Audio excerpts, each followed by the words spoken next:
말씀을 들고 같이 한번 신앙 고백을 먼저 하고 하나님의 음성을 듣겠습니다. 성경을 같이 들고 우리 고백해 볼까요? 시작. 우리는 이 성경이 하나님의 말씀인 줄 믿습니다. 우리는 이 말씀을 통해서 구원과 복을 받는 줄 믿습니다. 아멘. 하나님의 은혜의 말씀에 복이 임할 줄 믿습니다. 사랑하는 성도 여러분, 우리는 계속 하나님의 말씀을 듣고 또 그 말씀을 의지하고 따라갑니다. 하나님의 말씀을 듣는 것, 어떻게 보면 우리는 늘 듣기 때문에 그게 너무 쉽고 편안하고 당연한 것처럼 느껴집니다. 근데 만약 여러분들이 중국에 있었다면, 북한에 있었다면, 저쪽 아랍 쪽에 이란이나 이라크 쪽에 있다면 여러분 상황은 180도로 달라진다는 거 아십니까? 우리가 말씀을 듣는 것이 하나님의 은혜인 줄 믿습니다. 왜? 하나님 말씀을 듣는 것은 아무나 들을 수 없다는 거예요. 그래서 저는 예배하는 이 시간이 사실은 가장 기다려지기도 하지만 가장 은혜의 시간이라고 항상 믿어요. 제가 늘 자랑하는 거 있죠. 저는 한 번도 빠지지 않은 적이 있습니다. 이게 뭐라고 말씀드렸죠? 예배였어요. 병원에 가서도 예배 드렸고 군대 가서도 예배 드렸고 어쨌든 주일을 저는 사수했어요. 그래서 하나님이 저에게 이러한 복된 자리를 허락해 주신 것이 아닌가. 저는 그렇게 개인적으로 믿습니다. 여러분 그러한 은혜가 여러분에게도 동일하게 있기를 주의 이름으로 축복합니다. 오늘은 저희들이 본문 말씀을 가지고 다시 하나님을 만나라 라는 제목으로 말씀을 증거하겠습니다. 우리 제목을 같이 한번 따라해 볼까요? 다시 하나님을 만나라. 다시 하나님을 만나라. 우리가 지난주에는 레카 기억나십니까? 레카 다시 무엇을 따라가라고요? 말씀을 따라가라고요. 말씀. 왜? 아브라함이 말씀을 따라갔을 때 복을 받았거든요. 그러면 말씀을 따라가는 자에게 하나님은 어떻게 하시느냐? 하나님이 나타나신다는 거예요. 하나님이 우리를 만나 주시겠다는 거예요. 여러분 사람의 가장 간절한 소원 중에 하나가 무엇인지 아십니까? 우리뿐만 아니라 모든 사람들은 다 누구를 만나기를 원할까요? 하나님을 만나기를 원하는 줄 믿습니다. 저는 개인적으로 하나님을 몇 번 만났어요. 정말 체험적인 하나님을 몇 번 만났습니다. 그런데 알고 보니까 하나님이 내가 체험적으로 만났을 때도 만나주시지만 하나님은 항상 나를 만나주셨더라고요. 근데 제가 그거를 못 느꼈던 거예요. 인식을 못했다는 거죠. 하나님이 언제 만나주시느냐, 어떻게 만날 수 있느냐, 그게 오늘 우리에게 주시는 말씀이에요. 히브리어로 바예라라고 합니다. 하나님이 나타나셨다라는 말이에요. 나타나다. 이번 주간은 하나님이 여러분들에게 나타나는 주간입니다. 물론 이번 주간만 나타나는 건 아닙니다. 그런데 특별히 이번 주간은 하나님이 여러분에게 나타나실 거예요. 왜 나타나시느냐? 하나님이 여러분들에게 뭘 주시려고? 복 주시려고. 한번 따라해볼까요? 복 주시려고. 여러분이 생각하는 복과 하나님이 주는 복이 다를 수는 있어도 복이라는 말은 똑같은 거예요. 모든 사람들은 다 무엇을 받기 원한다고요? 복 받기를 원하는 거예요. 하나님의 복이 여러분에게 임하기를 주 이름으로 축복합니다. 우리가 오늘은 창세기 18장 1절과 15절을 중심으로 다시 하나님을 만나야 됩니다 라는 말씀으로 전하지만 이번 주간은 22장까지 내용을 우리가 다룹니다. 그래서 18장에서는요 마물의 상수리 나무에 있는 아브라함을 하나님이 만나주세요. 그리고 19장에 가보시면 소돔성에 사는 조카 롯에게 다시 나타나서 만나주십니다. 그리고 20장에 가보시면 아브라함이 그랄이라고 하는 땅으로 내려갔을 때 그 땅의 왕 그랄 왕에게 또 나타나셔요. 그리고 21장에 가보시면 사라의 여종 하갈이 부엘세바의 광야에 있을 때 하나님이 또 나타나셔서 만나주십니다.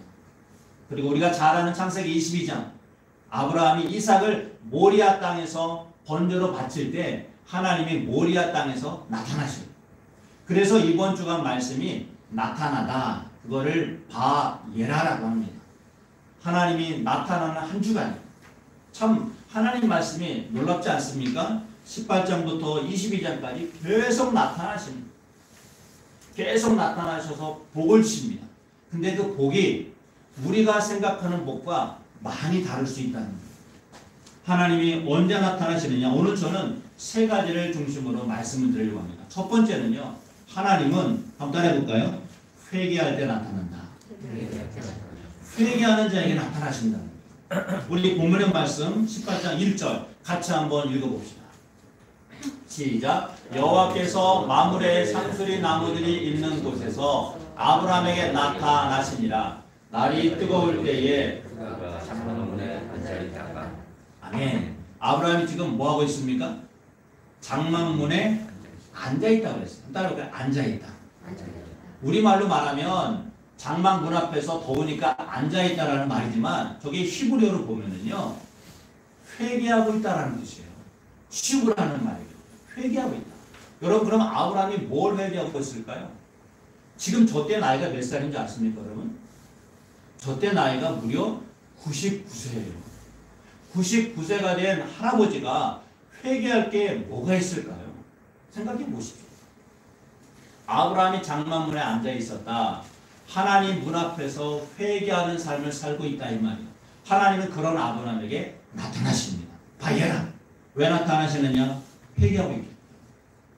이 99세라는 말은요. 하나님께서 그 나이에 맞게 삶을 주시는데 99세라는 말은 비전을 보는 나이라는 뜻이에요. 한번 따라할까요? 비전을 보는 나이. 그러니까 저건 육신의 나이가 아니라 영적인 나이라는 거죠. 여러분이 99세까지 살아야 비전을 본다는 게 아니라 내가 지금도 하나님의 말씀과 비전을 볼 수 있다면 하나님이 나타나시겠다는 거예요. 하나님은 비전을 가진 자에게 나타나는 줄 믿습니다. 여러분이 어떤 비전을 가지고 있느냐 그 비전이 하나님과 같으면 나타나시겠다는 거예요. 오늘 본문을 쭉 읽어보니까 여러분 잘 아시죠? 아브라함에게 나타나서 뭐라고 말씀하십니까? 내년에 다음에 너에게 아들이 있을 것이다. 아들을 낳게 해주겠다. 그랬더니 사라가 장막 문 안에서 그 소리를 듣더니 마음속으로 웃으면서 뭐라고 말했습니까? 내가 지금 나이가 몇인데 이 나이에 어떻게 우리가 아들을 낳습니까? 그때 하나님이 말씀하시는 게 있어요. 그게 18장 14절입니다. 같이 한번 읽어봅시다. 시작. 여호와께 능하지 못한 일이 있겠느냐? 기한이 이를 때에 내가 내게로 돌아오리니 사라에게 아들이 있으리라. 아멘. 저때 사라의 나이가 몇 살입니까? 저때가 90세예요. 아브라함은 99세. 여러분 90세 우리 교회 90세는 아직 없습니다. 90세의 사라가 아들을 낳는다는 거예요. 상상해 보십시오. 그러니까 사라가 그것을 마음속으로 비웃으면서 어떻게 내가 이 나이에 아들을 갖겠습니까? 그때 하나님이 말씀하신 게 바로 저 18장 4절 말씀이에요. 14절. 여호와께 능하지 못한 일이 있겠는가? 여러분 아브라함은 무엇을 회개해야 되겠습니까? 사라는 무엇을 회개해야 되겠죠? 하나님의 말씀을 뭐 하는 것을 회개해야 될까요? 믿지 못하는 거예요. 합리적으로 이성적으로 말이 안 맞다는 거예요. 저것을 우리가 신학적으로요 인간적 합리성이라고 합니다. 사람은요 기본적으로 상식을 가지고 살아요. 내가 어릴 때 배운 지식, 경험, 판단 이런 것들을 전부 인간적 합리성이라고 합니다. 그걸 가지고 판단해 보니까 99세 때, 90세 때 자녀를 낳을 수 있다 없다? 인간적 합리성에 의하면 없는 거예요. 여러분. 생리가 끊어졌잖아요. 어떻게 자식을 낳습니까? 말이 안 된다는 거예요. 그러니까 사라가 볼 때는 아브라함이 볼 때는 이거는 인간적 합리성에 의해서 이루어질 수 있는 일이 아니다. 정상적인 반응을 한 겁니다. 근데 하나님 뭐라고 말씀하십니까? 14절 다시 한번 읽어볼까요? 여호와께 능하지 못한 일이 있겠느냐? 기한이 이를 때에 내가 내게로 돌아오리니 사라에게 아들이 있으리라. 아멘. 그리고 다음에 창세기 21장에 가보시면 드디어 누가 태어납니까? 아들 이삭이 태어납니다. 우리가 하나님 앞에 뭘 회개해야 되느냐? 하나님의 말씀을 믿지 않는 것을 회개하라는 거예요. 여러분 하나님이 말씀하시면 정말 여러분 그걸 100% 다 믿으십니까? 한번 여러분 속으로 대답해 보세요. 내가 하나님 말씀하시면 다 믿습니까? 정말 100% 다 순종할 수 있으세요? 그걸 회개하라는 거예요. 내가 말씀을 듣는데 여러분 지난주에도 제가 하나님 말씀을 전했습니다. 여러분이나 저나 똑같아요. 우리는 반드시 뭘 해야 됩니까? 말씀을 들으면 순종하는 거예요. 우리는 순종을 해서 실패하거나 잘못되면 그거 누구 책임이에요? 내 책임이에요? 하나님 책임이에요? 그건 하나님 책임이에요. 순종을 안 하면 누구 책임이에요? 지금 내 책임이죠. 하나님은 너에게 책임을 지라는 게 아니라 네가 순종하면 하나님의 영광을 보리라. 하나님의 능력을 체험하리라. 하나님의 응답이 있으리라. 여러분이 하나님의 말씀을 믿으시길 축복합니다. 그래서 기독교는 믿음의 종교라고 하는 거예요. 내가 보기에는 안 될 것 같아요. 안 되죠. 내가 생각하기에는, 내가 경험으로 보기에는 저거는 반드시 있을 수 없는 일이에요. 근데 일어난단 말이에요. 왜 일어납니까? 믿음이 있으면 일어난다는 거예요. 하나님이 우리에게 계속 말씀하시는 건 뭐냐면 믿음을 좀 가지라. 그래서 예수님도 이 땅에 오셔서 계속 제자들을 가르칠 때 무엇을 연단시킵니까? 제자들의 무엇이 없음을, 믿음이 없음을 훈련시키는 거예요. 갈릴리 바다에서 폭풍우가 왔을 때 믿음이 작은 자요. 마가복음 믿음이 없는 자요. 왜 의심하느냐? 여러분 믿음이 없으면 의심하게 되어 있어요. 진짜 하나님이 나에게 역사하실까? 진짜 나를 도와주실까? 진짜 우리 가정의 이 어려움을 아시고 하나님이 해결해 주실까? 여러분 그건 믿음의 영역입니다. 하다가 그리고 까로 인생을 맞지 마시고 믿습니다로 한번 응답 받으시는 한 해가 되시기를, 한 주가 되시기를 주의 이름으로 축복합니다. 하나님은 우리에게 믿음을 원하시는 거예요. 그래서 우리가 하나님 앞에 예수를 믿고 거듭나는 순간부터 우리는 4가지의 단계를 거쳐야 됩니다. 이거를 우리가 회개라고 하는 거예요. 첫 번째는요, 죄에 대해서 민감해져야 돼요. 우리가 한번 화면을 보실래요? 제가 4가지로 한번 정리해 봤어요. 거듭난 자는 4가지 단계를 거친다는 거예요. 내가 처음에 예수님을 영접하면 그때부터 무엇에 대해서 민감해야 된다? 죄에 대해서. 여러분 불신자들이나 하나님을 두려워하는 자들은요, 두려워하지 않는 자들은 별로 죄에 대해서 민감하지 않습니다. 거짓말하는 것, 남을 속이는 것, 남의 거 몰래 가져오는 것, 뭐 남들도 그렇게 하는데 뭐 이거 작은 거 가지고 이런 것쯤이야. 여러분 이게 죄입니다. 죄가 크고 작은 게 있을 수는 있어요. 그러나 작은 것도 뭐다? 죄예요. 100만 원 훔치나 10원 훔치나 도적질은 마찬가지입니다. 하나님은 우리의 죄에 대해서 민감하세요. 내가 예수님을 영접한 순간부터 나는 내가 죄인이구나라는 것을 깨닫습니다. 그러면 내가 거듭났다는 증거예요. 내가 진짜 예수 믿는지 안 믿는지는 여러분 교회를 열심히 다닌다, 봉사한다, 헌금 잘한다, 여러분 그게 기준이 아니라 내가 정말 죄에 대해서 민감하고 있는지, 정말 내가 죄인이라고 인정하는지, 그게 우리의 첫 번째 기준이 되어야 한다는 거예요. 내가 예수님을 영접하는 순간부터 죄인으로 고백하고 죄에 대해서 민감하고 죄와 싸워 이길 때에 우리는 거듭난 자다라고 성경은 말씀하고 있습니다. 두 번째는요, 예수님을 영접했다면 이제 믿음을 확립시켜야 돼요. 이걸 확립 단계라고 합니다. 그러면 그 다음부터 우리가 말씀에 대한 눈이 열리게 되어 있어요. 하나님 말씀에 관심이 있어요.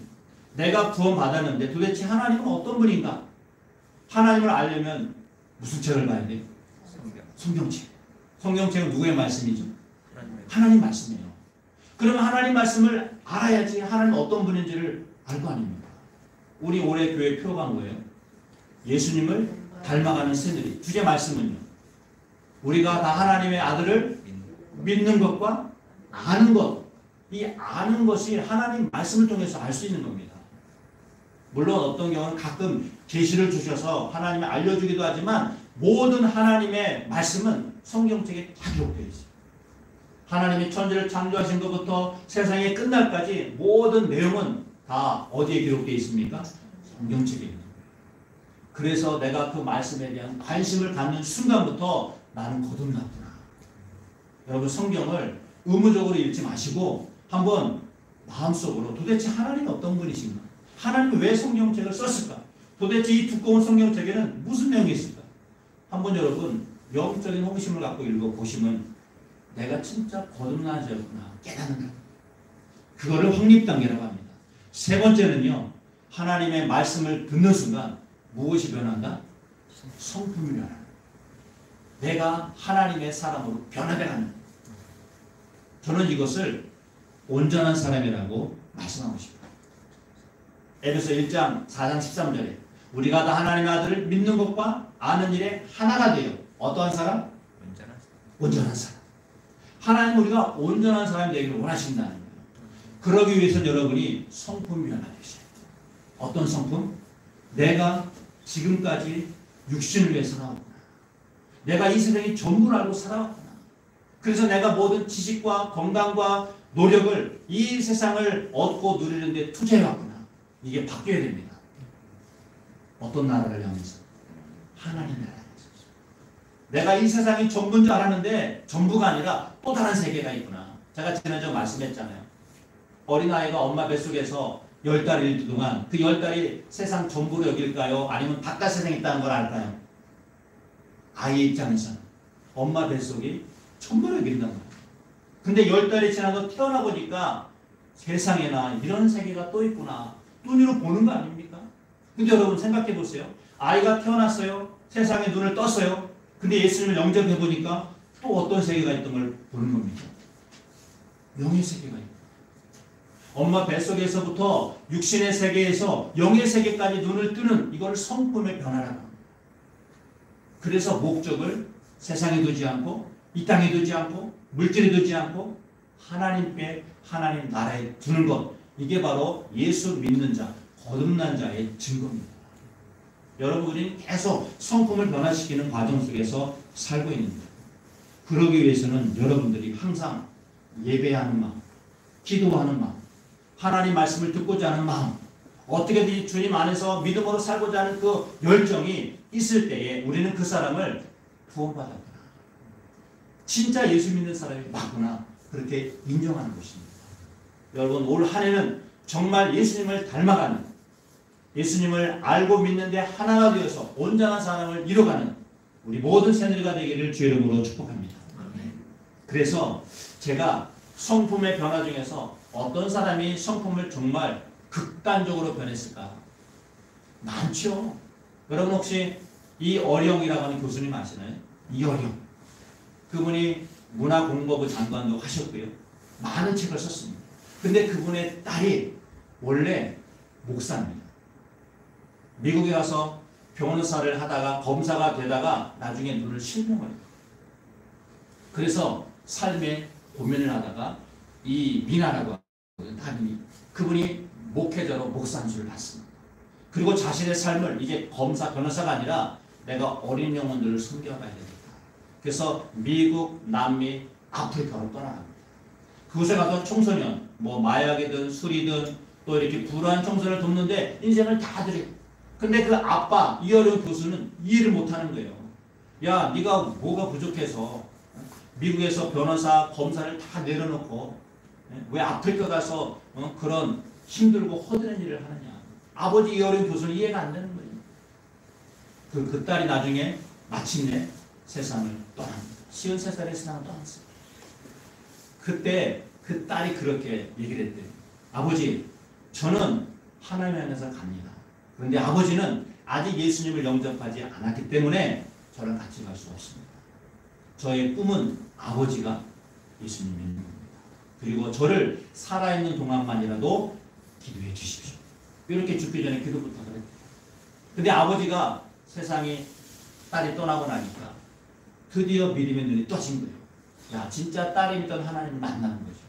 그래서 오늘의 세례를 받고 비로소 이제 새로운 눈이 열려서 그때 쓴 책이 처음 책이 바로 지성에서 영성으로라는 책입니다. 그리고 나서 다음에 쓴 책이 뭐냐면 딸에게 쓰는 굿나잇 키스라고 하는 책을 썼대요. 제가 그 책을 한번 사진을 갖고 왔습니다. 보실래요? 저 책을 썼어요. 근데 저 책이 어떤 내용이냐면 다음 한번 넘겨주실래요? 딸아이에 대한 고백이 남겨있어요. 그때 이렇게 썼대요. 하지만 네가 모든 평화로운 삶을 버리고 아프리카로 남미로 어렵게 살아가는 아이들을 찾아 그 사랑의 길에 대해서 땅끝까지 간 너의 승리에 대해서 분명히 말할 수 있다. 네가 자랑스럽다. 장하다. 너는 진 것이 아니라 이긴 것이다. 어쩌다 한 번이 아니라 영원히 이기는 게임을 한 거다.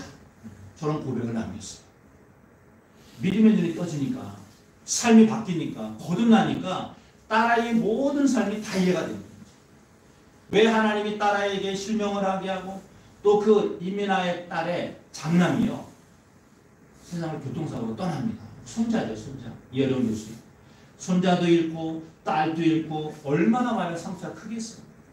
근데 예수님을 영접하고 믿음의 눈이 떠지니까 이런 고백을 하게 된다는 것입니다. 여러분, 내가 진짜 예수 믿는지 안 믿는지는, 거듭난지 안 변하는지는 무엇이 변화? 성품이 변화되는지를 확인해 보시다. 진짜 내 성품이 하나님 나라에서 가고 있는지, 아니면 아직도 내가 이 땅에서 먹고 누리고 살려고 하는 욕망으로 살려고 하는지, 그게 나의 거듭난지 안 거듭난지 기준이 된다는 것입니다. 사랑하는 성도 여러분, 우리가 날마다 회개해야 될 것은 바로 이거예요. 아브라함이 장막문에 앉아있다가 회개하다가 무엇을 회개했다고요? 하나님의 능력을 믿지 않는 것. 아니, 하나님이 오늘 우리에게 선포하신 말씀을 믿지 않는 것. 우리는 그것을 회개해야 될 줄로 믿습니다. 내가 큰 죄를 지어서, 내가 아직도 예수님에 대해서 어릴 때 지은 과거의 죄에서 그런 걸 회개하라는 게 아니라, 오늘도 하나님 말씀이 선포되는데 아직도 내 마음속에 인간적 합리성으로 판단하고 내 경험으로 살고자 하는 마음, 그걸 좀 내려놓으라는 거예요. 너 그거 좀 바꿔야 되지 않겠니? 너 지금까지 살아오면서 네 지식과 경험으로 네가 배운 교육으로 얼마나 많이 너의 인생이 성공하고 달라졌냐? 솔직하게 얼마나 달라집니까?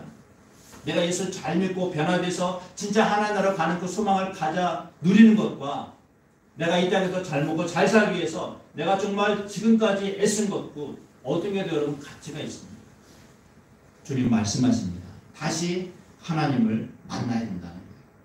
영의 세계를 보고 내가 정말 말씀에 대한 관심을 갖고 죄에 대해서 민감하고, 그리고 마지막으로 영적인 일에 대해서 이제 사역자로 하나님 앞에 쓰임 받겠습니다. 그래서 네 번째는요, 영적인 일에 관심을 갖는 자로 변화했다는 거예요. 내가 진짜 거듭났다는 거예요. 우리 그 앞에 한번 다시 넘겨볼까요? 거듭난 자의 네 가지. 네 번째가 여러분, 영적인 일에 관심을 갖는 겁니다. 사역의 단계예요. 이게 무슨 말이냐면, 내가 예수 믿으면 이제는 그것을 어떻게든지 다른 사람들에게 증거하고 알려주는 겁니다. 우리 교회에서는 이것을 제자 삼는다라고 말하는 거예요. 여러분, 제자 삼는 건 별게 아닙니다. 내가 알고 있는 예수님에 대해서 전해주는 거예요. 너도 나처럼 예수님의 제자가 됐으면 좋겠다. 그게 제자 삼는 거예요. 그러기 위해서 먼저 내가 하나님이 세우신 리더에게, 다음에 목회자에게, 사모님에게 먼저 한번 순종해 보겠습니다. 한번 제자가 되어 보겠습니다. 제자가 되면 제자를 삼게 되는 거예요. 아무리 내 자식이 어리고 부족하고 미흡해도요, 결혼해서 장가고 시집가면 반드시 무엇을 낳는다? 무엇을 낳는다? 자식을 낳는다. 저렇게 조그맣고 어리고 실수 많은 호울리개가 결혼해서 장가가서 시집가서 자녀를 낳는다? 여러분, 기적입니까? 기적이 아닙니까? 기적 아니에요. 우리 아들이 내일 군대 입대합니다. 저 아들이 벌써 군대 입대하게 됐어요.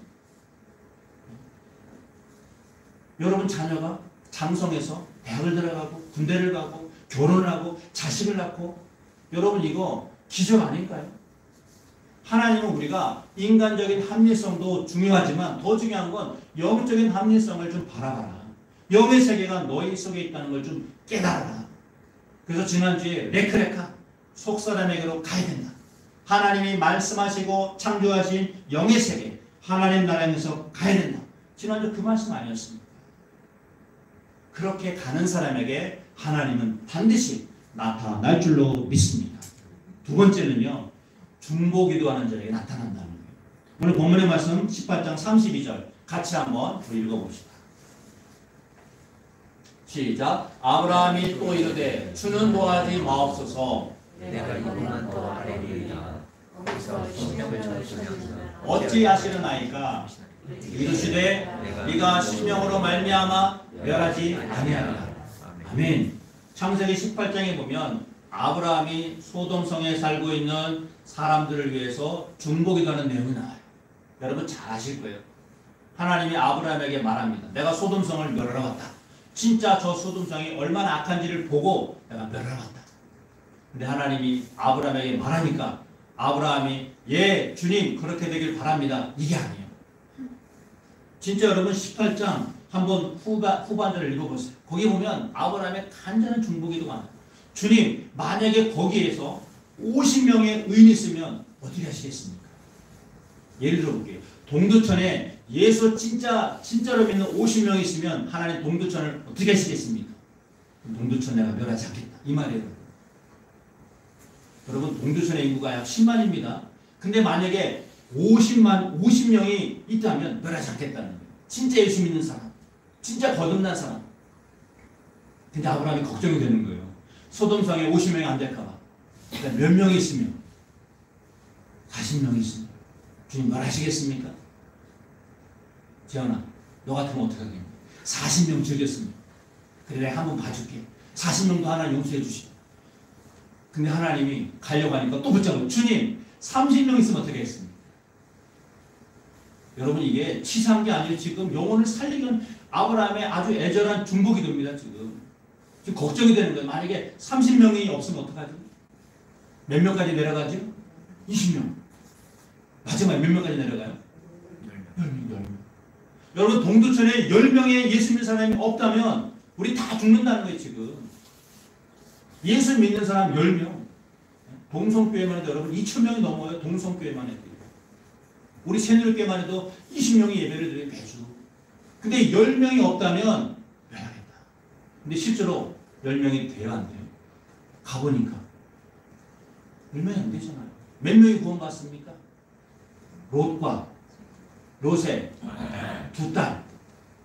그 안에는 도망쳐 나오다가 소문기도 3명밖에 없었어요. 여러분 동두천에 3명이 있다면 이거 정말 여러분 심각한 거 아닌가요?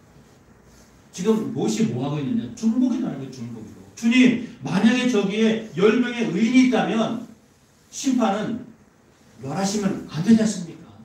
그래서 멸하지 않겠다 이거예요. 10명까지. 근데 여러분 왜 10명으로 줄였는지 아세요? 그 이유를 아셔야 돼요. 이 10명으로 말미암아 이 말은요. 하나님의 아들을 보는 10명 이런 뜻이에요. 하나님의 아들 누구죠? 예수님을 보고 믿는 자들 10명 이런 뜻이에요. 우리가 문자적으로 해서 의인 10명이지만 히브리어로 보면요. 하나님의 아들을 보는 이런 뜻이에요. 하나님의 아들 예수님을 보고 믿고 거듭난 자로 사는 10명이 있다면 내가 멸하지 않겠다. 저는 그래서 우리 새누리교회가 왜 제자로 다시 살아나야 되느냐, 다시 일어나야 되느냐, 의인 10명이 필요하다는 것이죠. 우리 새누리교회에서 의인 10명이 다 나왔으면 저는 좋겠습니다. 동두천에서. 물론 다른 교회도 많아요. 그러나 우리 동두천의 새누리교회만큼은 10명은 우리 교회가 책임졌으면 좋겠어요. 우리 10명 넘잖아요 지금. 여러분이 진짜로 예수님을 믿으면 우린 의인 10명 때문에 동두천을 하나님이 멸하지 않을 것이라고 저는 믿습니다. 어제 한 성도님하고 얘기했어요. 그 성도님이 얘기를 하다가 성도님 힘들어도 하나님은 중보기도하는 자에게 기도하는 자에게 역사하십니다. 한번 기도를 계속해보세요. 힘들다고 포기하지 말고 한번 기도 계속해보세요. 하나님은 1시간을 기도하느냐 1분을 기도하느냐를 중요시 여기지 않고 끊임없이 쉬지 않고 기도하는 자를 찾습니다. 근데 물어보더라고요. 그럼 목사님 1분 기도도 괜찮을까요? 괜찮죠. 여러분 1분 기도가 짧아요 길어요? 1분 기도가 여러분 짧은 게 아니에요. 한번 해보세요. 매일 해보세요. 1분을. 아침 먹고 점심 먹고 저녁 먹고 땡이 아니라 1분을 기도해보세요. 그걸 매일 해보세요. 근데 1분만 기도하면 1분은 하나요? 2분이 되죠. 10분이 되죠. 20분이 되죠. 방언을 기도하면 시간을 초월하죠. 왜 우리가 기도해야 되느냐? 하나님은 기도하는 자를 뭐 하신다? 만나신다. 찾으신다. 아브라함의 중보기도 때문에 롯이 두 딸이 겨우 살아날 수 있는 겁니다. 저는 여러분에게 부탁합니다. 여러분이 자녀를 위해서 기도하든 교회에서 기도하든 여러분의 중보기도 기도 대상자가 있다면 쉬지 말고 기도하십시오. 하나님의 구원하는 역사가 반드시 있을 것입니다. 세 번째는요. 하나님의 말씀을 믿는 자에게 나타난다는 거예요. 우리 19장 14절 한번 읽어봅시다. 시작. 그 다음에 시작. 롯이 나가서 그 딸들과 결혼할 사위들에게 말하여 이르기를 여호와께서 이 성을 멸하실 터이니 너희는 일어나 이 성에서 떠나라 하되 그의 사위들은 농담으로 여겼다. 저는 저 말씀 읽을 때마다 참 이해가 안 됐어요. 저 시각이 대략 몇 시일 것 같습니까? 지금 롯이 사위들에게 간 시간이 최소한 새벽 시간이라고. 천사들이 밤에 찾아왔어요. 저녁 먹고 있는데 밤에 천사들이 빨리 당신에게 속한 사람이 있으면 가족들이 있으면 빨리 성 밖으로 떠나도록 불러내시오. 자기 딸들 2명이 장차 결혼할 사위들에게 집집마다 찾아가서 여보게 지금 하나님이 소돔성을 멸하신다네 빨리 나오게. 새벽에 여러분 그럼 생각해 보십시오. 새벽에 장인어른이 가서 그것도 급하게 와서 성을 멸하다고 말했다면 뭐라고 생각이 될까요? 어떻게 여기 될까요? 우리 장인이 미쳤나? 그렇게 생각할까요? 진짜 뭔가 있구나. 그때는 전화 이런 거 안 되잖아요. 네? 거리가 얼마나 되는지 모르잖아요. 그렇죠? 사위집이 10리가 될지 100리가 될지 모르잖아요. 어쨌든 달려가서 문을 두드리고 두 사위집을 다 갔더니 무엇을 여겼더라? 농담. 여러분 우리는 농담으로 번역했는데요. 원래의 뜻은요. 짜크라는 말입니다. 비웃다 여러분. 비웃다. 장인의 말을 비웃고 있는 거죠. 여러분 아버님의 말을 비웃으면 어떻게 될까요? 멸망당합니다. 소돔성이 멸망당하고 어떻게 장인의 말, 그것도 결혼 안 한 사위들이 예? 사위들이 장인에게 잘 보여야 될까요? 장인이 사위에게 잘 보여야 될까요? 결혼 전에는 누가 누구에게 잘 보여야 돼요? 사위가 장인에게 잘 보여야 될 거 아닙니까? 결혼 전에, 결혼 후도 마찬가지죠. 그런데 농담을 해줬다. 비웃었다. 저거 누구에게 한 얘기예요? 지금 우리가 저런 상태에 있다는 거예요. 지금 하나님 말씀을 들어도 우리가 농담으로 여긴다면 저 사위나 우리가 뭐가 다릅니까? 그렇지 않습니까? 하나님이 버선발로 나와서 여보게 지금 빨리 동두천을 피해야 되네 이렇게 말해야 여러분 믿겠습니까? 매주 하나님이 선포된 말씀은 여러분들에게 저에게 주시는 말씀이에요. 그건 믿음으로밖에 어떻게 할 수가 없는 거예요. 네가 믿고 안 믿고는 자유지만 하나님은 믿음의 사람에게 역사하신다. 제가 조교에도 써놨지만 어떤 목사님이 인형극을 연습해가지고 미국 가서 그 인형극 갖고 어린 영혼들 전도하려고 비자를 받는데 4번이나 실패했대요. 비자를 안 내주는 거예요. 그때만 해도 1900년도만 해도 우리나라가 미국 가는 게 쉽지 않았습니다. 비자를 안 내주니까 하나님 어떻게 하죠? 비자를 안 내줍니다. 그랬더니 하나님이 그런 마음을 주셨대요. 네게 능치 못할 일이 있다. 아까 그 18장 14절 말씀을 그리고 또 하나 요한복음 11장 14절 한번 읽어볼까요? 시작. 예수께서 이르시되 내 말이 네가 믿으면 하나님의 영광을 보리라 하지 아니하였느냐 하시니 아멘. 네가 믿으면 하나님의 영광을 보리라. 그 말씀을 딱 주시는데 그래서 담당 인터뷰하는 그 사람에게 말했대요. 저는 목사입니다. 인형국을 통해서 미국 가서 어린 영혼들을 전도하려고 비자를 받고자 합니다. 그래서 선포해버렸대요. 사실대로. 비자 담당하는 사람들이 뭐하는 사람이에요? 그럴 거 아닙니까? 근데 그 중에 한 사람이 크리스천이에요. 그래서 도장 꽝! 통과. 4번 만에 받았다. 여러분 네가 믿으면 하나님의 영광을 보리라. 내가 믿은 걸 선포했더니 3번째까지 하나도 안 듣던 비자가 아닙니다. 비자가 4번 만에 통과됐다는 거예요. 그리고 미국에 가서 그곳에서 인형극을 어린이집에서부터 제가 자세한 내용을 주부에 써놨으니까 그리고 양로원 가서 그래서 남미 아프리카 5,000회를 거듭하면서 인형극으로 사람들을 전도했다는 거예요. 목사가 여러분 목사가 꼭 목회를 하는 건 아닌 것 같습니다. 인형극을 통해서 전도하는 것도 목회자가 할 수 있더라고요. 이분이 간증을 했어요. 나는 하나님의 약속을 이렇게 신실하게 이루어주는 하나님을 지금도 찬양합니다. 여러분 생각해 보세요. 우리가 하나님을 믿으면 그 다음부터는 누가 책임지신다? 하나님 책임져. 안 믿으면 내가 내 인생을 살아갑니다. 여러분 상황과 조건이 힘들고 어렵다 할지라도 하나님의 말씀은 늘 변함이 없는 줄 믿습니다. 그 믿음 가지고 사시기를 축복합니다. 그리고 마지막 하나는요. 자기 십자가를 지고 가는 자에게 나타난다. 우리 창세기 22장 2절 한번 읽어볼게요. 시작. 여호와께서 이르시되 네 아들 네 사랑하는 독자 이삭을 데리고 모리아 땅으로 가서 내가 내게 일러준 한 산 거기서 그를 번제로 드리라. 아멘. 여러분 내용은 잘 아시죠? 여호와 이레. 저게 여러분 왜 중요한지 보세요. 아브라함이 100세 때 낳은 아들 이삭, 그때 13살 먹은 이스마엘이 있습니다. 여러분 이스마엘 서자가 있어요. 근데 이스마엘이 아니라 이삭을 데려가라고 분명히 말씀하셔요. 네 아들 네 사랑하는 독자 이삭, 이스마엘이 아니에요. 아브라함 마음속에 만약에 네 아들을 번제로 드리라 그럼 누굴 데려갔을까요? 이스마엘을 데려갔겠지. 서자로 태어났습니다. 그러니까 하나님이 꼼수 못 피게 하려고 이삭 딱 못 박아요. 네 사랑하는 아들 이삭 어디로 가서? 모리아. 저 모리아라는 말이 굉장히 중요한 말이에요. 저기 하나님의 아들의 죽음 이런 뜻이에요. 모리아 땅. 저기에 나중에 골고다 언덕에 십자가에 못 박히신 예수님이 돌아가는 장소가 모리아 땅입니다. 그러니까 하나님은 정확하게 계획을 이뤄가십니다. 하나님의 아들을 죽이셔서 거기서 인류의 죄를 용서하시는데 아브라함 때는 누구를 죽이십니까?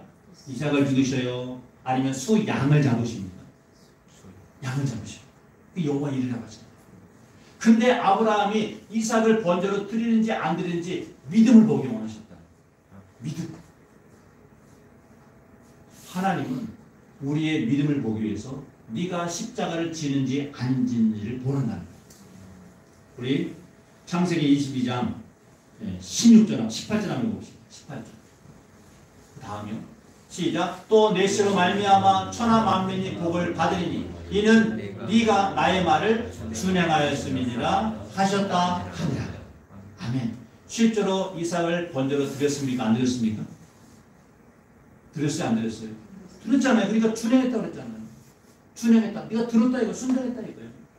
하나님 말씀을 순종했더니 이삭도 달려주고 네 씨로 말미암아 천하 만민이 복을 얻으리라. 저 씨가 누굽니까? 아브라함과 이삭과 야곱과 다윗의 자손을 오신 그 씨가 누구예요? 예수 그리스도. 그래서 우리까지 복을 받은 거 아닙니까? 우리까지 하나님의 은혜가 임한 거 아닙니까? 여러분 그것을 믿음이라고 합니다. 내가 내 모든 손해가 있다 할지라도 설령 내 모든 걸 잃는다 할지라도 하나님 말씀에 순종하면 반드시 하나님이 그 이상으로 채워주실 것을 믿습니다. 그것을 갖는 것, 이게 바로 하나님을 만난다는 것입니다. 여러분 하나님을 만나셔야 됩니다. 하나님을 만나셔야 하나님의 은혜와 복을 누릴 수가 있습니다. 하나님은 우리가 예수님을 닮아가는 사람으로 살라고 말씀하십니다. 우리 에베소서 4장 13절도 같이 한번 읽어봅시다. 시작. 우리가 다 하나님의 아들을 믿는 것과 아는 일에 하나가 되어 충만한 데까지 이르리니 아멘. 여러분 우리의 목적지는 우리의 목표는 예수님이에요. 하나님 나라입니다. 오늘 여러분들이 한번 들은 말씀이 단번에 되는 건 아니지만 오늘 들은 말씀에 순종하면 여러분은 예수님의 분량에 한 발짝 더 나갑니다. 한 발짝만 나가면 되죠. 하나님은 우리를 한 발짝만 걸어오라고 하십니다. 그리고 다음 주에 또 한 발짝만 한 발짝 가면 마침내 누구의 믿음까지 이르겠습니까? 예수님의 믿음의 분량. 그분이 마지막 가셨던 곳이 어디시죠? 어디시죠? 골고다 언덕 십자가까지 올라가십니다. 그분이 거기에 중점이에요. 우리의 중점은 십자가입니다. 이 십자가를 왜 붙여놨냐면 십자가에서 예수님이 죽으셨다는 게 아니라 여러분이 저 십자가까지 가서 진짜 여러분이 죽어야 될 이기심과 자아와 자기의 모든 의를 못 박으면 거기서 비로소 예수님의 형상이 이루어진다는 겁니다. 이게 우리가 가야 할 곳이에요. 그래서 다시 하나님을 만나셔야 됩니다. 여러분 하나님을 만나실 준비가 되셨습니까? 그럼 우리 마음의 결단을 한번 해볼까요? 진짜 하나님 내가 하나님을 만나서 그 하나님이 주시는 은혜를 그 말씀을 그 음성을 한번 듣고 내가 순종해 보겠습니다. 여러분 그렇게 한번 우리 마음